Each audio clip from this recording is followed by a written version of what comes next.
አይንሽ ባህር መሃል ሆኜ ለምን ላንቺ ብለው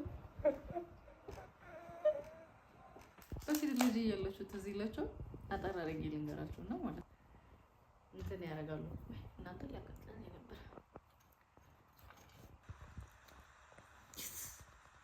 አይና ወደ ወለ ወይ በቀር ነው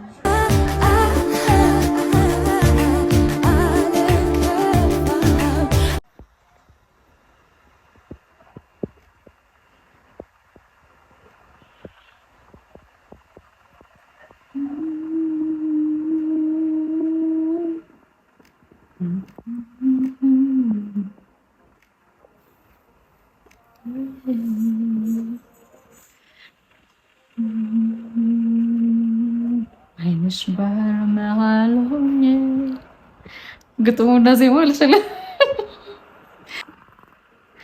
ያልሰነጥኩ ወደ ጥልቁ ውብ አይኖችሽ ሲያስንቁ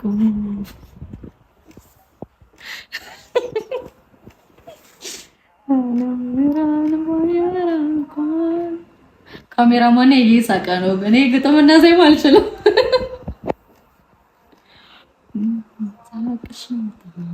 ተረጋጋ ለምን ላንቺ ብለው ነገሳሽኝ በቀላሉ ላንቺ ሁሉ ነገሳሽኝ በቀላሉ ምን አመሰካ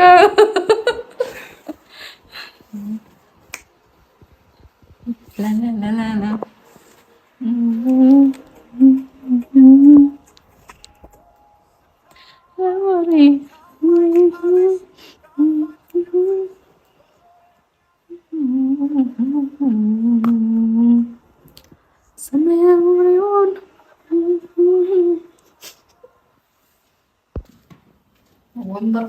ወንበር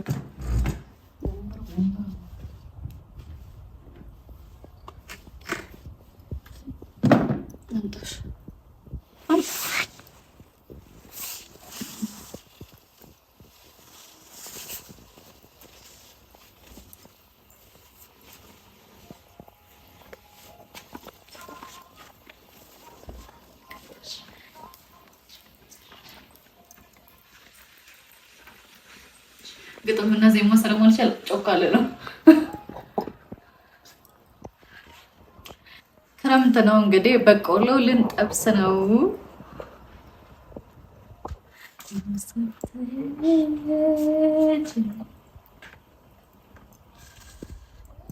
ሰዓቱ እንዴት ነው የሚሞቀው? በእናትህ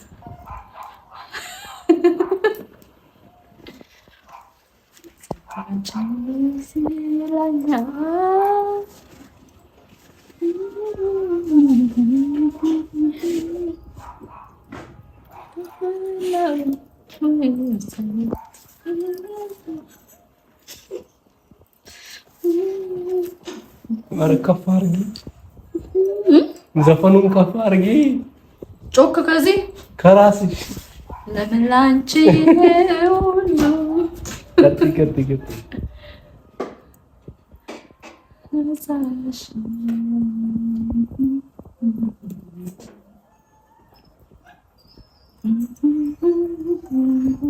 ማሚ በቃ ምንድነው እንግዲህ ዛሬ ለየት ባለ ቪዲዮ መጥቻለሁ። ምንድነው እስኪ ገምቱ። ዛሬ ኳስ አለ፣ ስፔን ከፈረንሳይ ጋር ኳስ አለ ዛሬ። አንዳንዴ ኢንጆይ ማድረግ ጥሩ ነው አይደል? ሁሌ ተመሳሳይ ቪዲዮም ማያስኬድም። ሁሌ በትምህርት ከማንዛዛችሁ እስቲ ፈታ መልበትን እዚህ ጋር የሚነጠፍበት ነው ነገራቸዋለሁ። እንግዲህ በቆሎ ስንጠብስ ደግሞ እንገናኛለን። ባችሁ በቆሎ የጠበሰን ክረምትም መስያለሁ እንዴ ኳስም ጀምሯል። በቆሎችንን እስከዛ ግን እስከምልጣው ድረስ አንድ ታየት ነገራቸው እንደ ልጅነታችን እንበላ። ተረት ተረት የላም ተረት በሉ እናንተ ደግሞ በፊት ልጅ እያላችሁ ትዝ ይላችሁ አጠር አድርጌ ልንገራችሁና ማለት ነው። አባባ ገብረሃና የሚባል ተረት ሲነገር ትዝ ይላችሁ። እኔ በጣም የሚያስቀኝ ነገር ማለት ነው የሆነ ድግስ ተጠርተው ከማስታወሰው ውስጥ ልንገራችሁ። የሆነ ድግስ ተጠርተው ማለት ነው ምን ያደርጋሉ መሰላችሁ? እንትን ያደርጋሉ። እናንተ ሊያቀጥለን ነበር። ሱፍ ለብሰው ሄደው ማለት ነው ምግቡን ለበኋላ ይሆነኛል ብለው ኪሳቸው ውስጥ መክተታቸውን ትዝ ይለኛል። ከዛ በኋላ ልብሳቸውን እንዳለ ልቅለቅ ያደርጉታል። ምግቡ ጠፍቷቸው ማለት ነው። ይሄን ነበር ታስታውሳለህ? እናንተ ትዝ ይላችኋል? ይሁን ከማስታውሰው ተረት እንግዲህ ይሄንን ይመስላል። እናንተ ኳሱ እንዴት ነው? ዛሬስ ማን ነው የሚያገባው? ያን ያልኩ ኳስ አድናቂ አይደለሁም፣ ግን አንዳንዴ ኢንጆይ ማድረግ ጥሩ ነው። ዛሬ ደግሞ ቀኑ ስለሆነ ኳስ ኢንጆይ ማድረግ አይከፋም። ማማን አልመሰልኩም እናንተ?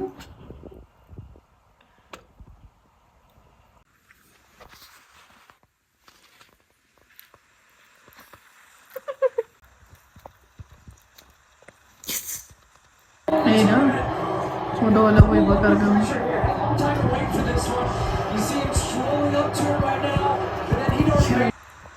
አገባኝ ካሜራማን አገባ